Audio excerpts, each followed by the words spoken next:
Hello friends, कैसे हैं सब लोग। स्वागत है आपका आपके यूट्यूब चैनल इरफान एकेडमी में। आज हमने सेल पढ़ ही लिए थे। अब सेल में जो अगला टॉपिक है विद्युत रासायनिक श्रेणी, और जो काफ़ी इम्पोर्टेंट टॉपिक है ये। और यहाँ से ऐसा रख लीजिएगा, आपको ज़रूर ही ज़रूर क्वेश्चन मिलेगा, और बस आप जितना हम पढ़ा दें उतना कर लेना। आज मैं विद्युत रासायनिक श्रेणी का दूसरे चैप्टर का पूरा टॉपिक करा दूंगा, ठीक। और जो भी बच्चा हमारी वीडियो देखता हो उनको अच्छी लगती है तो सब्सक्राइब कीजिएगा, लाइक कीजिएगा और शेयर भी कीजिएगा, ताकि दूसरे बच्चों का भला हो जाए। अब विद्युत रासायनिक श्रेणी का काफ़ी इम्पोर्टेंट टॉपिक है ये, बिल्कुल मोस्ट, खास करके आप ध्यान याद रखेंगे, बहुत मोस्ट टॉपिक है।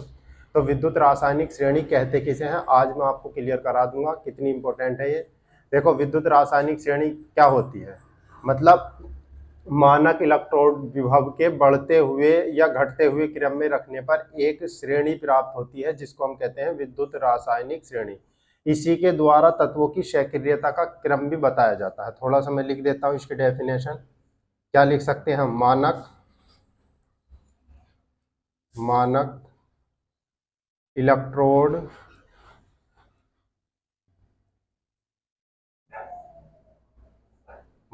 इलेक्ट्रोड विभव को मानक इलेक्ट्रोड विभव को बढ़ते क्रम में या घटते क्रम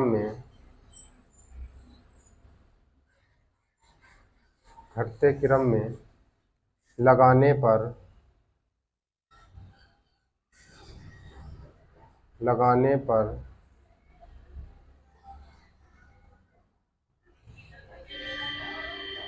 एक श्रेणी प्राप्त होती है।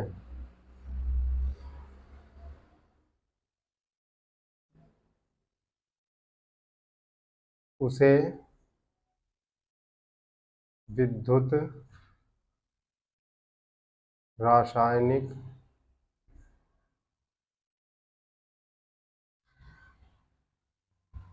श्रेणी कहते हैं।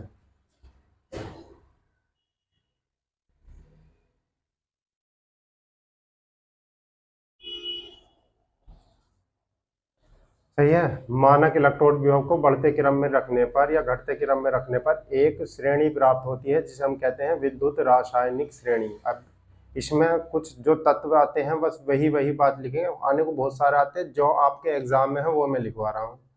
जैसे कि आपको लिखाना है पोटेशियम, ये आ गया के। फिर लिखाना आपको के बाद आ जाता है बच्चे सोडियम। फिर आता है आपके पास कैल्शियम। फिर आता है आपके पास मैग्नीशियम। फिर आया आपके पास एल्यूमिनियम। फिर आया आपके पास जिंक। फिर बच्चे आया Fe आयरन। आयरन के बाद हम लगा देते हैं हाइड्रोजन। फिर लगाएंगे कॉपर। फिर लगाएंगे मरकरी Hg। फिर लगाएंगे हम Ag चांदी और Au सोना। याद करने के दो बात आपसे, बिल्कुल दो शब्द भी याद रखो, जैसे KNA, एक तो हो गया पोटेशियम KNaCaMg, इतना याद कर लेना, AlZnFeH, कॉपर, मरकरी, चांदी, और तुम्हारे पास क्या हो गया Au सोना। ठीक है, इनकी बहुत सारी आती है, बहरहाल ये कोई भी शब्द नहीं है। पोटेशियम पहले तो आगा, potassium, sodium, magnesium, aluminium, zinc, iron, hydrogen और क्रोमियम, Hg पारा, Ag चांदी और Au सोना, बस इतनी बात याद रख लेना। और हम ध्यान रखेंगे, अब हम इसको कहते क्या है, जिंक को जस्ता भी कहा जाता है। जिंक को क्या कहा जाता है, दूसरा जस्ता कहा जाता है। हाइड्रोजन कहाँ है, ध्यान रखेंगे, हाइड्रोजन का मानक इलेक्ट्रोड विभव 0 वोल्ट होता है। आपसे इसमें कई बार क्वेश्चन पूछा गया है कि किसका मानक इलेक्ट्रोड विभव 0 होता है, तो ध्यान रखेंगे हाइड्रोजन का मानक इलेक्ट्रोड विभव कैसा होता है, तुम्हारे पास 0 होता है। अब देखो, अगर हम ऊपर की ओर जाएंगे, मतलब इस साइड में तीर लगा दिया मैंने, ऊपर की ओर जा रहे हैं, नीचे से ऊपर की ओर, तो क्या हो रहा है तुम्हारे पास, इसमें पहला पॉइंट ध्यान रख लेना क्या क्या है यो। अधिक क्रियाशील। पहले तो क्या है, ये ऊपर वाले जितने भी हैं ये हैं अधिक क्रियाशील। कैसे तत्व हैं ये? बहुत अधिक क्रियाशील। दूसरा क्या है इनका, ये अपचायक क्षमता अधिक होती है। अब तीसरा पॉइंट क्या है, कम वोल्ट होता है। अगर मैं इधर को आता हूं बच्चे, तो जो जो बातें हमने ऊपर लिखी वही है।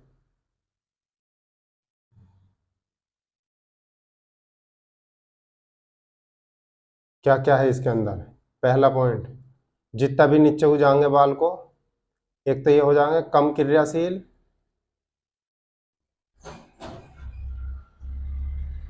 कैसे हो जाएंगे, कम क्रियाशील।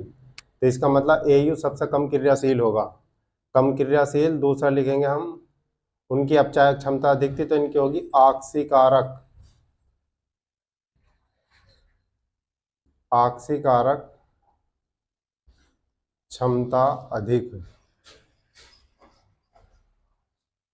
चलो जी, और फिर इनका बोल्ट कैसा होता है तुम्हारे पास, अधिक।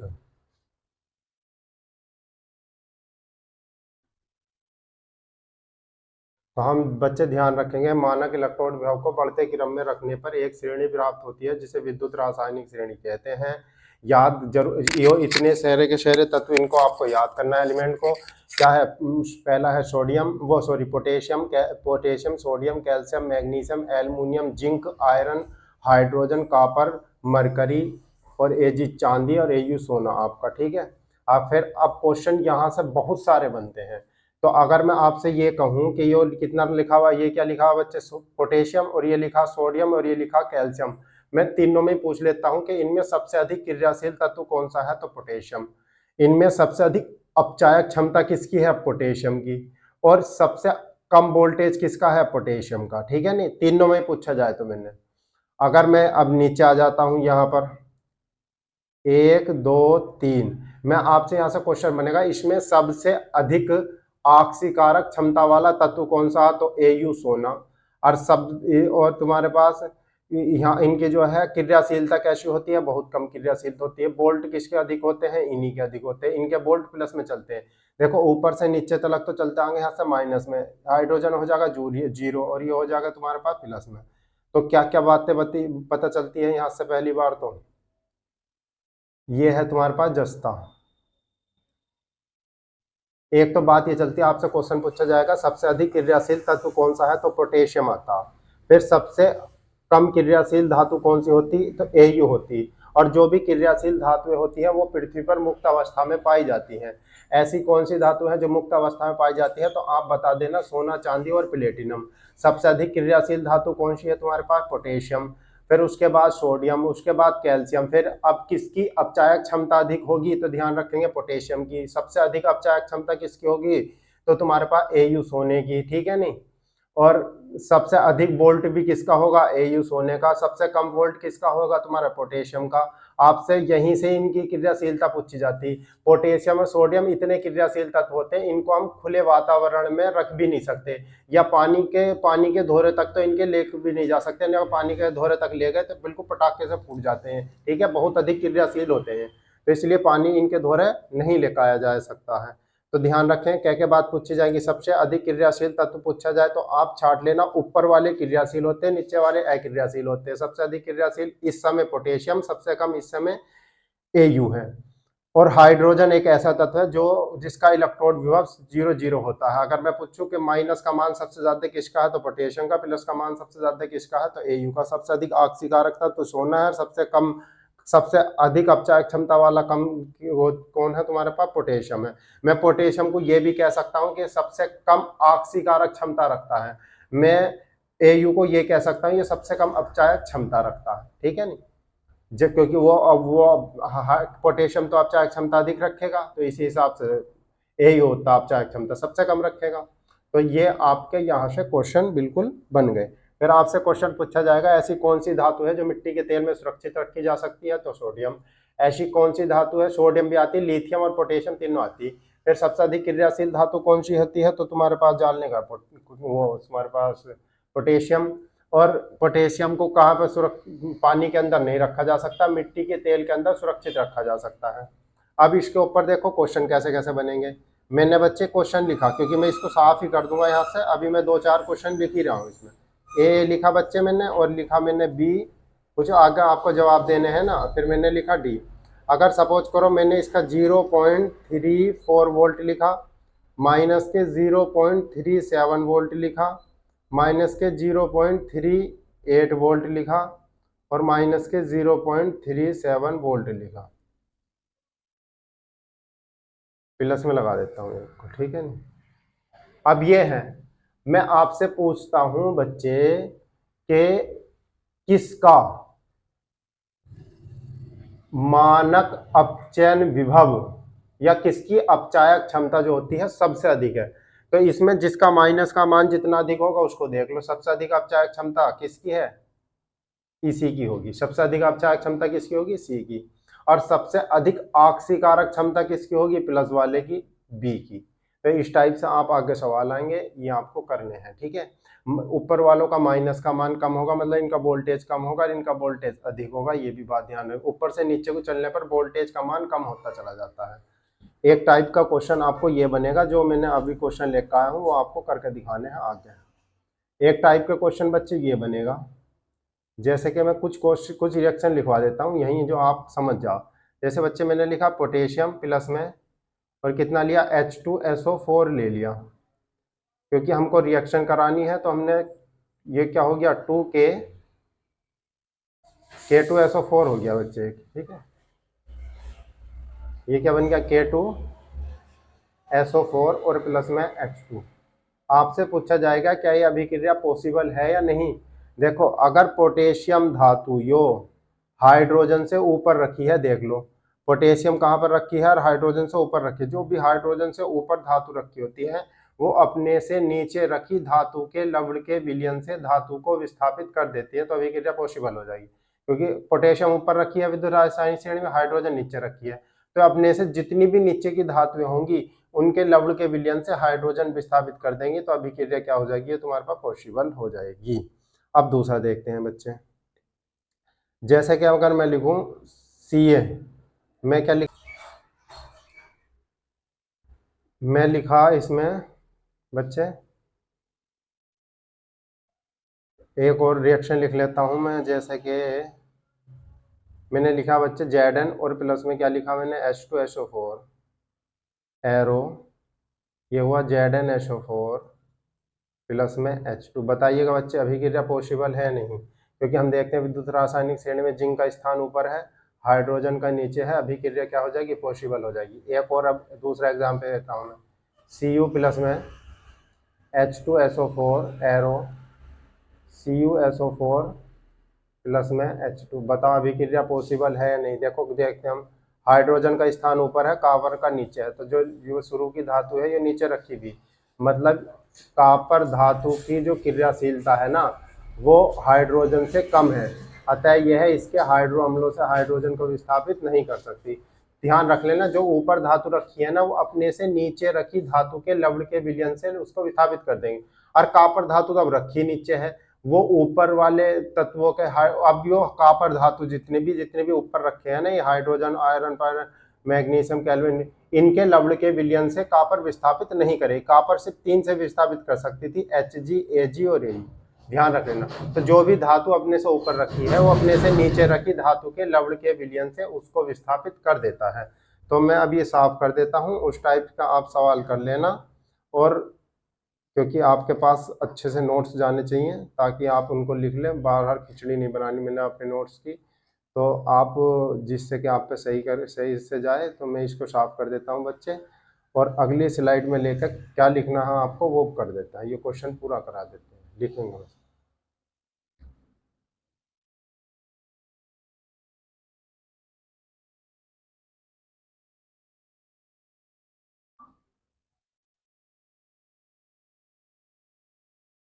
ये हो गया, ये हो गया।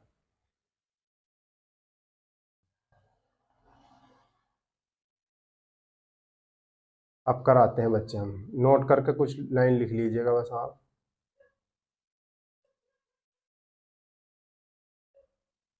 लिखना कम वोल्ट वाली धातुएं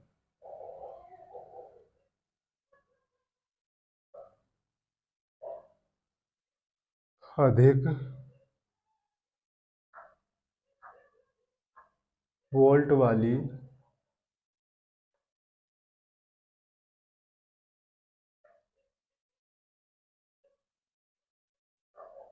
धातुओं को उनके लवण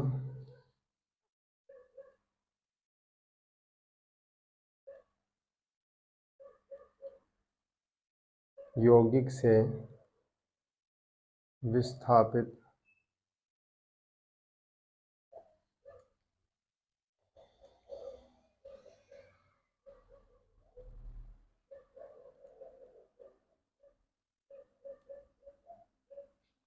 कर देता है,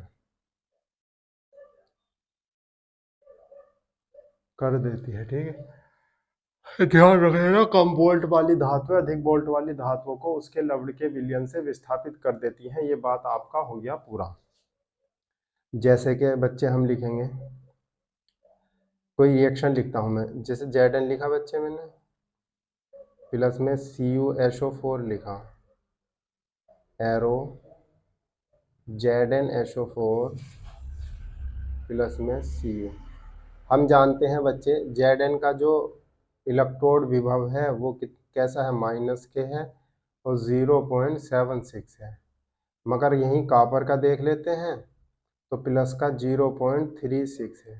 तो हमने लिखा कम वोल्ट वाली धातु। ध्यान रख लेना ऊपर वालों का जितना भी है, जैसे के है पोटेशियम, ऊपर वालों को सबका सबसे कम, फिर नीचे को जैसे चलेंगे हम वोल्ट का मान बढ़ते चले जाएंगे। तो कम वोल्ट वाली धातुएं अधिक वोल्ट वाली धातुओं को उसके लवण के विलयन से विस्थापित कर देती हैं। जिंक का इलेक्ट्रोड विभव माइनस के 0.6, कॉपर का 0.36। जब इसका कम है, अगर हम इसको इसी के अंदर घोल देंगे ज्यादा वाली में, तो ये इसको विस्थापित कर देगा, तो अभिक्रिया क्या हो जाएगी, ये संभव हो जाएगी। ध्यान रख लेना, ठीक है। ये कम वोल्ट वाली Zn का कम है और कॉपर का अधिक है, तो उसके लवण के विलयन से यौगिक को विस्थापित कर देती है। किसको विस्थापित कर दिया, कॉपर को। दूसरी रिएक्शन लिखवाते हैं बालकों में, जैसे लिखा मैंने Na सोडियम प्लस में HOH जल ले लिया बच्चे, और ये कितना हो जाएगा 2NaOH, और प्लस में कितना हो गया तुम्हारे पास H2। हम जानते हैं बालकों सोडियम अधिक क्रियाशील धातु है, इसका मानक अपचयन विभव भी कम है और इसका अधिक है, तो इसके लवण को विलयन से हाइड्रोजन को विस्थापित कर देती है। ध्यान रख लेना, जब किसी भी अम्ल के साथ अभिक्रिया कराए तो हमेशा हाइड्रोजन गैस ही निकाल पाता है वो। ठीक है, तो ये लिख लेना। चाहे आप इस अभिक्रिया को ऐसे भी लिख सकते हैं, Na हो गया प्लस में HOH, कितना कितना निकालना है हमें, सोडियम हाइड्रोक्साइड, क्योंकि ये वाला सोडियम ले लेंगे हम और ये वाला क्या ले लेंगे, हाइड्रोजन। कितना बचा, हाइड्रोजन, तो हाफ H2 काट देते, इतना ही आपका हाइड्रोजन निकल जाएगा। चाहे आप ऐसे लिख सकते हैं। अगला अब हम सवाल कराते हैं। ये क्वेश्चन आपका हो गया पूरा, इतना ही करके आना होता है उसमें। देखो क्वेश्चन लिखते वक्त ध्यान रख लेना, ये लिखनी है पूरी बात, और फिर दूसरे पेज पर जाओ, ये पूरी बात लिखनी। यहाँ का सवाल आपका अलग खत्म हो गया। अब कुछ सवाल हैं जो आपको सवाल के उनके जवाब देने हैं। देखो सवाल में पहला कह रहा है ए का वोल्ट है माइनस के 0.11 वोल्ट, बी का है माइनस के 0.3 वोल्ट, सी का है प्लस के 0.76 वोल्ट, डी का है 0.91 वोल्ट। उसने कहा किसकी अपचायक क्षमता अधिक है। क्या पूछ रहा है वो, किसकी अपचायक क्षमता अधिक है।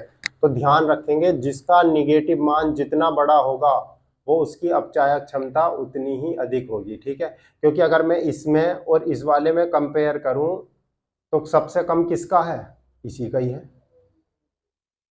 तो क्या आंसर आ गया तुम्हारे पास, बी।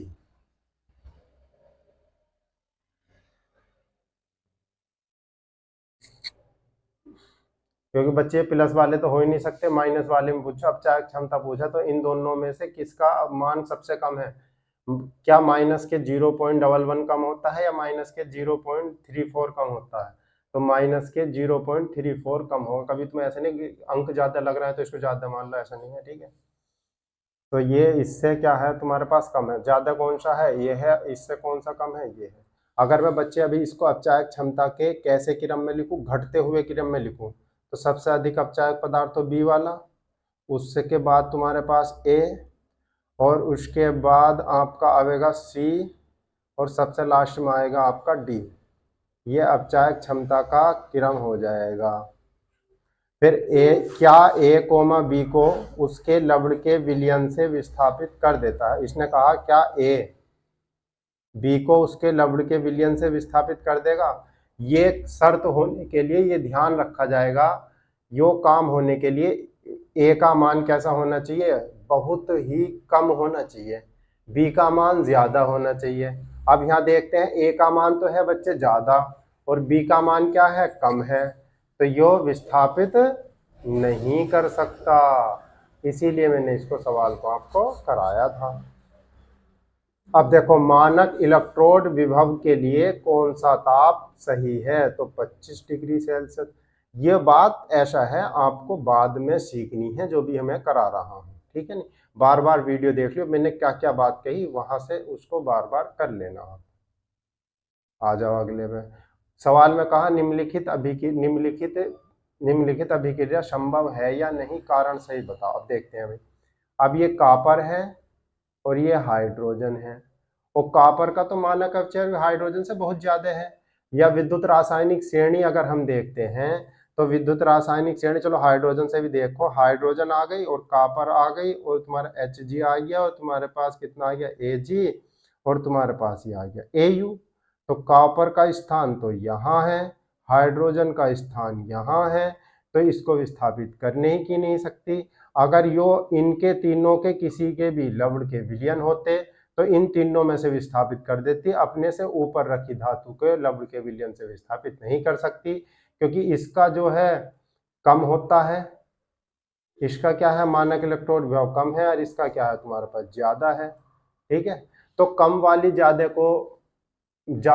ज्यादा को विस्थापित करती है, ज्यादा वाली कम वाले को विस्थापित नहीं कर सकती। तो अभिक्रिया कैसी है? ये इम्पॉसिबल है, ठीक है नहीं बच्चे? अब मुझे इसको थोड़ा सा लिख देता हूं, जैसा आपको लिखता आना एग्जाम में, तो हम लिख देंगे। आंसर लिखना कैसा है? जैसे हम लिखते हैं ऐसे लिख का आना, लिखेंगे कॉपर का स्थान विद्युत रासायनिक श्रेणी में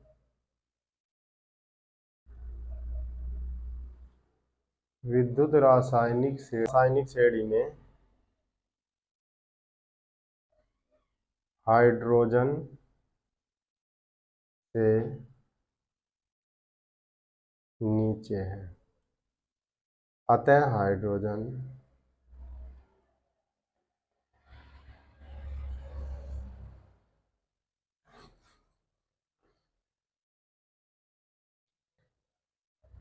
अधिक क्रियाशील है।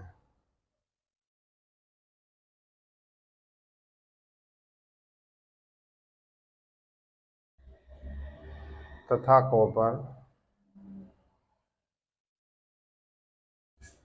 कम क्रियाशील है।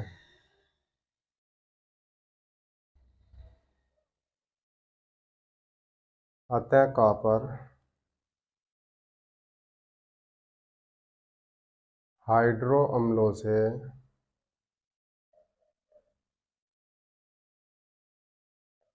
हाइड्रोजन को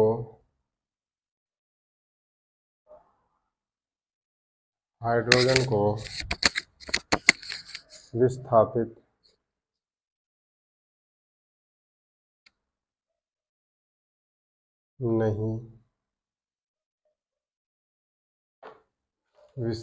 नहीं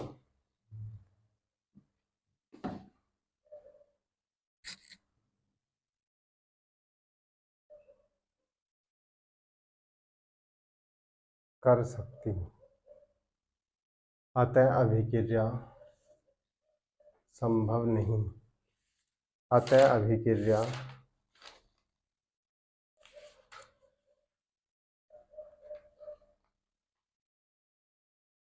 अतः अभिक्रिया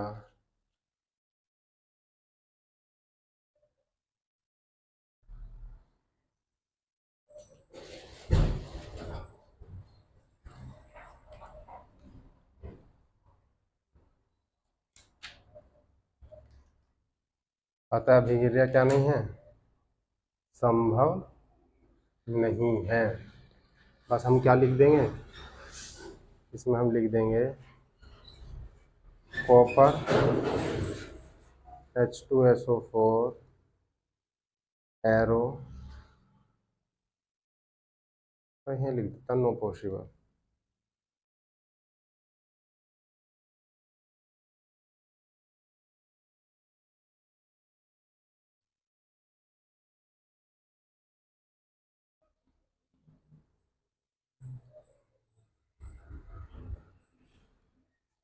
बहुत जी हो गया।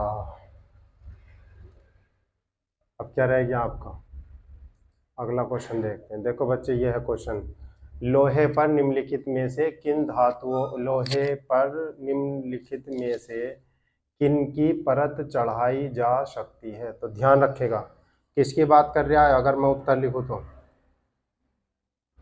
उत्तर लिखता हूं, बात किसकी चल रहा है, आयरन की चला रहा।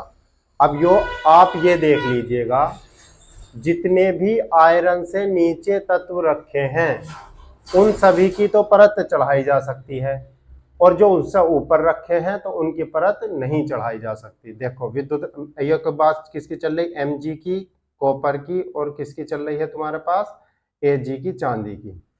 देखते हैं बच्चे, आयरन तो ये हुआ, Fe यहाँ पर है, और Mg चलो ऊपर है, मगर कॉपर और तुम्हारे पास Ag चांदी नीचे है। तो जितनी भी आयरन से नीचे की धातु होंगी उनके तो लवण के विलयन उस पर चढ़ाए जा सकते हैं, परत चढ़ाई जा सकती है। जो इतने भी ऊपर हैं उनकी परत इस पर नहीं चढ़ाई जा सकती। तो हम लिखेंगे, अब हम किसकी परत नहीं चढ़ाई जा सकती, सिर्फ मैग्नीशियम की ही परत नहीं चढ़ाई जा सकती। तो लिखेंगे हम कॉपर का स्थान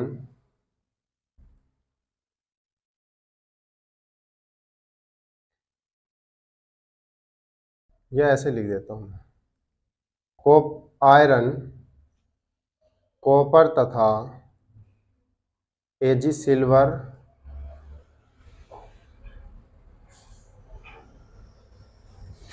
से अधिक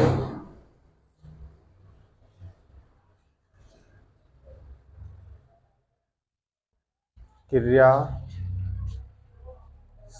है, इनसे अधिक क्रियाशील है। अतः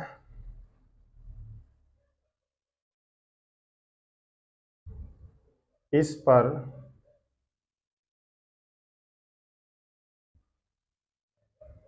कॉपर तथा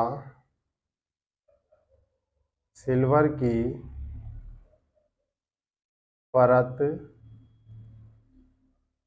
चढ़ाई जा सकती है।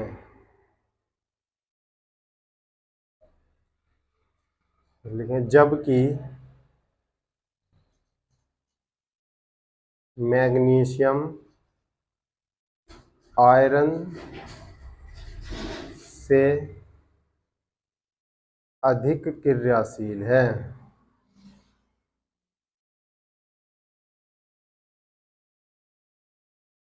अतः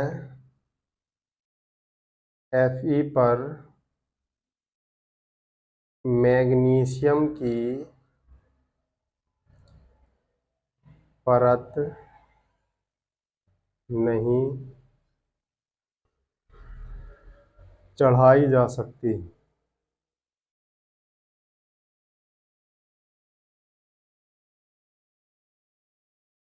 तो लिख देंगे हम Mg Cu और कितना हो गया Ag। Fe पर तो इसकी तो परत चढ़ा देंगे। इसकी परत नहीं चढ़ाया जा सकता। ठीक है,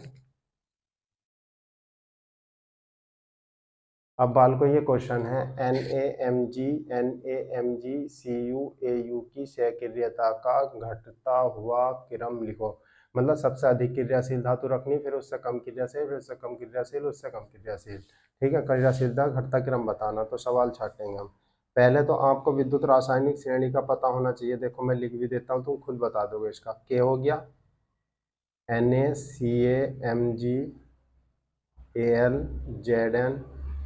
ZnFe, hydrogen hydrogen hydrogen hydrogen के बाद कॉपर, फिर सिल्वर, या चलो Hg लिख दे, Hg, Ag और Au। अब देखो निम्नलिखित में से NaMgCu तथा Au की सहक्रियता का घटता क्रम लिखो। मतलब सबसे अधिक क्रियाशील धातु छाटनी। अब यहाँ देखते हैं बच्चे, यहाँ कितना आ गया, सोडियम, मैग्नीशियम, क्रोमियम और Au सोना। तो Au तो सबसे कम क्रियाशील धातु है, तो ये भाई जब सहक्रियता घटता क्रम निकाले तो सबसे अधिक क्रियाशील धातु आगे चाहिए, क्योंकि ये सबसे कम क्रियाशील धातु आ रही है। तो ये तो बात हो गई आपका गलत।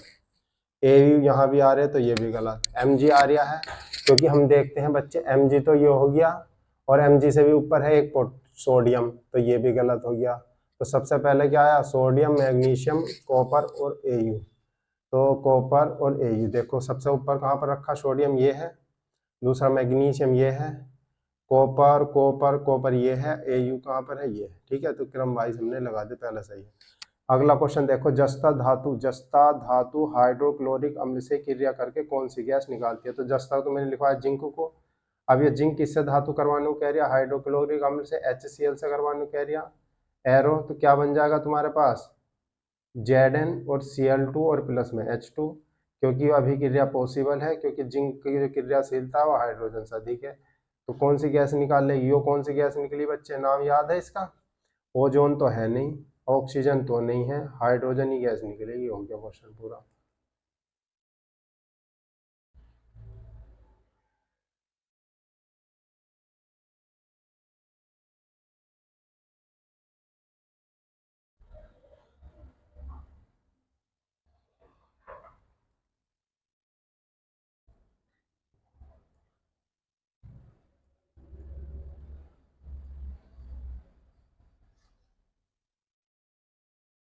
आज के लिए इतने काफ़ी है बच्चे, सब कुछ इनको तैयार कर लेना, और इससे बाहर आपको बिल्कुल नहीं मिलेगा।